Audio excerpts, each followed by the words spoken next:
Supreme Court asked to disbar Rodi Duterte, spare us from his antics, attacks on Filipino dignity. Ayan.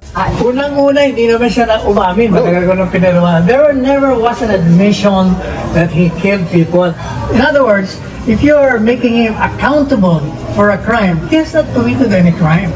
And assuming that he has committed a crime, you have to prove that beyond a reasonable doubt para maging accountable ka. That is the only time you can file a disbarment charge against a member of the bar.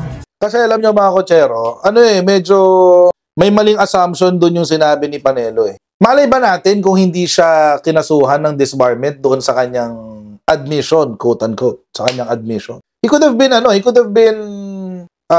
cited for any number of violations or potential violations for that matter. Disbarment naman, guys! Disbarment naman kay Rodrigo Roa Duterte. Alam naman natin, mga kotsero, isa sa mga yabang kasi ni Rodrigo Duterte, yung abogado daw siya. Yabang niya yun eh. Abogado naman kasi talaga siya. Pero yung yabang niya. Naging presidente, naging prosecutor na ako, abogado ako, naging prosecutor na ako, naging congressman, naging mayor, naging presidente. Lahat ng opinion ko tama! Dahil ganun ako. So punta ngayon natin to. Ito kasi yung balita, guys. Supreme Court asked to disbar Rodi Duterte, spare us from his antics, attacks on Filipino dignity. Ayan. Alam niyo mga kotsero, sa akin, wala namang problema to. Happy nga ako na ipapadisbar siya. Di nga lang mga kotsero. Bakit palaging nagpa-file ng mga kung ano-anong kaso sa mga Duterte? Mga CPP, NP, NDF. Ang hilig na sa ganun. But anyway, wala tayong magagawa. Sila na yung nag-file. At least si Secretary Gadon nag-file ng disbarment kay Sara. Kaso nga lang to, mga CPP, NP, NDF. Pero sige, ang problema, the enemy of my enemy siguro for now. Pakinabangan na muna natin yung galit nila sa mga Duterte. Ito yung sabi ng balita. Ang nag-file, human rights advocates and families of victims of extrajudicial killings argued that Duterte's actions, including his public statements and human rights record, degrade public discourse and violate human dignity. So ang sabi, we fervently hope the disbarment complaint will be given due course by the Supreme Court, and we support this initiative as part of the effort to hold Duterte accountable for violations of human and people's rights. He degrades our public discourse on human and people's rights, but much worse, he attacks and seeks to destroy the human dignity of ordinary Filipinos. Medyo generic yung balita. Actually, sinadya nga na hindi mo na ilabas yung kanilang complaint. Ayaw daw muna na ilabas yung complaint nila. Kasi sub judice sabi ng abogado. Weird lang kasi wala pa namang due course. Hindi pa napagbibigyan ng Supreme Court. So, hindi pa natatanggap ng korte, kumbaga. Or wala pa ito sa jurisdiction ng korte. Ini-a-apply pa lang. Kasasubmit pa lang. So, ang weird lang ng sub judice. Pero sana na mas naging malinaw sila dun sa kung bakit. Pero, if I am to speculation lang to kung pupuntahan natin yung Code of Professional Responsibility, ayan, ito yun, CPRA. CPRA pala. Code of Professional Responsibility and Accountability, ito yung parang Code of Ethics.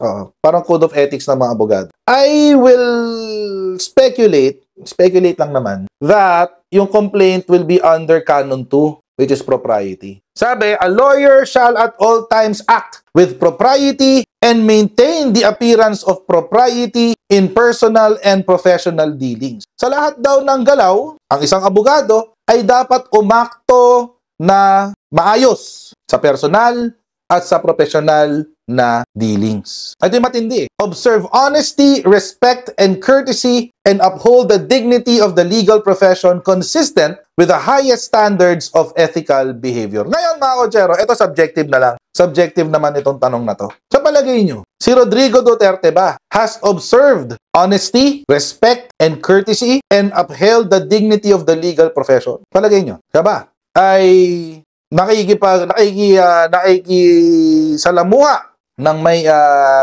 honesty, respect, and courtesy? So, palagay nyo ba? Ang daming no, grabe siya. Ang daming nagko-comment ng no. Totoo naman kasi, I would argue the same. Very few and far in between yung mga transaksyon ni Rodrigo Duterte that has honesty, respect, and courtesy. Yung pagmumura pa lang niya Kaso mo, ang problema doon sa pagmumura niya, mga kotsero, Hindi yun that's not done in the practice of law. Baka yun ang i-argue nila. Hindi naman siya abogado no, nagmumura siya Presidente siya ng Pilipinas. Kaso mo, mga kotsero, ang problema naman doon, pag in-argue yun ng kabila, at all times. Yung salitang at all times. Yung mga panahon na siya ay nag-state visit, pupunta sa ibang bansa, at hahalik kung kaninong OFW na babae. Is that propriety? Is that courtesy? Actually, dapat nga noon pa na-disbar to si Digong. Kundi lang naging presidente to Kasi siyempre, immunity from suits, presidente ka hindi ka pwedeng kasuhan. Kaso mo, hindi ka na presidente ngayon. So, pwede na. Yung pag pumupunta siya ng ibang bansa, merong isang babae na halikan siya, sa labi pa, kung minsan-minsan. Sana, kasawa niya Or at least, girlfriend niya, di ba? Kaso mo, hindi. So, malamang, if I'm going to speculate, it's going to be a violation of Section 1. Lalo na kung involved yung war on drugs, yung pagiging immoral, unlawful and immoral. Pakinggan natin. Samantala, kampo ni dating Pangulong Rodrigo Duterte, kumpiyansang madidismiss ang sirampang disbarment complaint laban sa kanya. Nagbabalita at nagseserbisyo sa San Juan City si Pamela Vasquez. Pam, magandang hapon.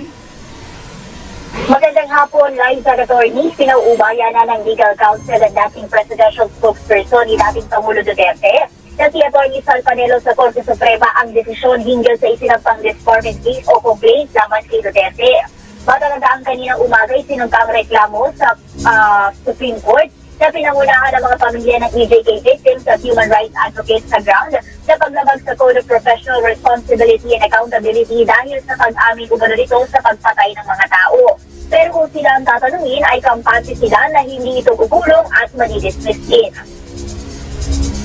Unang-una, hindi naman siya na umamin. Matagal ko nang pinalaman. There never was an admission that he killed people.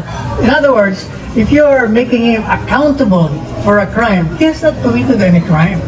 And assuming that he has committed a crime, you have to prove that beyond a reasonable doubt para maging accountable ka.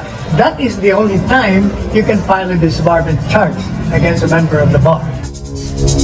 Hindi pa naman anya nila ito na pag-uusapan ng dating Pangulo. Samantala, sa parehong forum ay sinabi ni ACT Teachers Party List Representative Franz Castro na dapat lamang anya na matanggalan ng lisensya sa pagkaabogado si dating Pangulo Duterte. Para sa akin, dapat lang mag-disbar doon sa nangyaring yung involvement ni President Duterte doon sa EJK, yung panahon yung mga ginagawa niyang mga pagmumura na hindi dapat yata ginagawa yun ng mga abogado.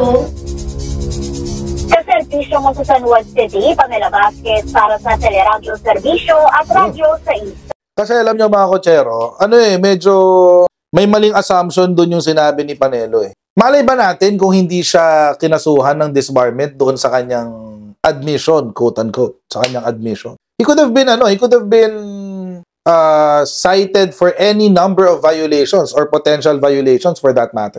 Mga kotsero, ito nga recently may na-disbar sa GC dahil lang sa group chat. Group chat kasi pinagtawanan nila yung isang judge sa isang group chat. Pinagtripan nila. Pinagkwentuhan nila.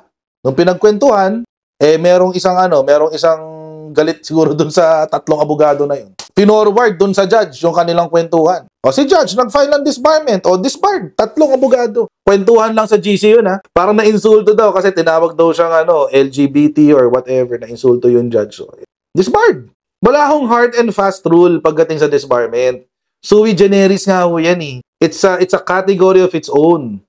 Wala hong rules yan. Or walang specific na mga elemento. Parang betrayal of public trust, ganun. Walang specific na mga elemento yan.